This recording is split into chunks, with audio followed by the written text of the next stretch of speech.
তুমি মুম্বাই অফিসে রিপোর্ট করেছো বলে আমাদের এই অবস্থা।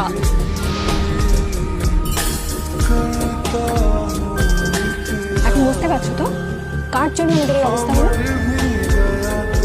কি বলতে চাইছো তুমি? হ্যাঁ, আমি মুম্বাই অফিসে রিপোর্ট করেছি?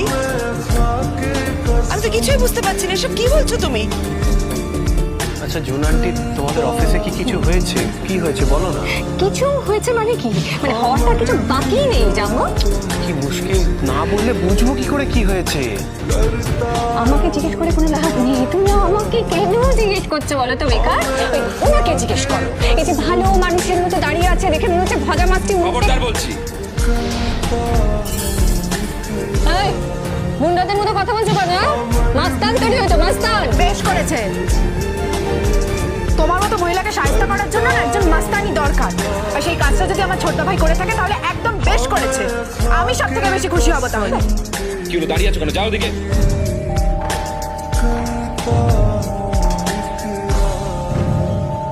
আর বাবা কি হয়েছে? তুমি মাকে নিচে দাঁড় করিয়ে রেখেছো কেন? বলে দাও না কি হয়েছে।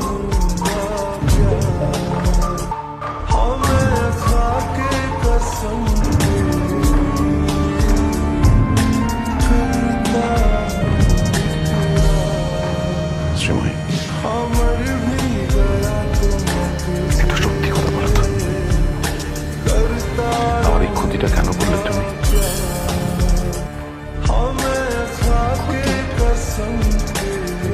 কি ক্ষতি করেছি আমি? আমি তো কিছু বুঝতে পারছি না। আমি তো সব জানি না। আমি তো চলে গিয়েছিলাম সবকিছুর থেকে দূরে। তুমি ফিরিয়ে এনেছিলে কেন? এই অপমানটা করবে বলে, আমার এই এত বড় ক্ষতিটা করবে বলে, এত বড় শাস্তি দেবে বলে আমাকে। তুমি খুশি হয়েছো তো? হ্যাঁ, একটা সত্যি কথা বলো তো, খুশি হয়েছো তুমি? তুমি একবারও ভেবে দেখলে না যে যে ক্ষতিটা আমার হয়েছে সেই ক্ষতির একটা ঝাপটা তোমাদের উপরে এসে পড়বে? শাস্তি দিয়েছি আমি? আমি তো কিছু বুঝতে পারছি না। আমি কি টিঙ্কা কি বলছে রে? আমি তো কিছু সত্যি বুঝতে পারছি না। কি শাস্তি দিয়েছি আমি? বাবা যা বলার সোজাসুজি বলো, কি হয়েছে? আমার মা কাউকে শাস্তি দেওয়ার লোক নয় বাবা, বরং সব সময় আমার মা শাস্তি পেয়ে এসেছে।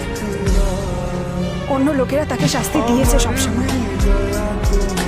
আমার মা যদি কাউকে শাস্তি দিত কখনো, তাহলে ওই মহিলা এখানে ঢুকে এত মেজাজ দেখাতে পারতো না।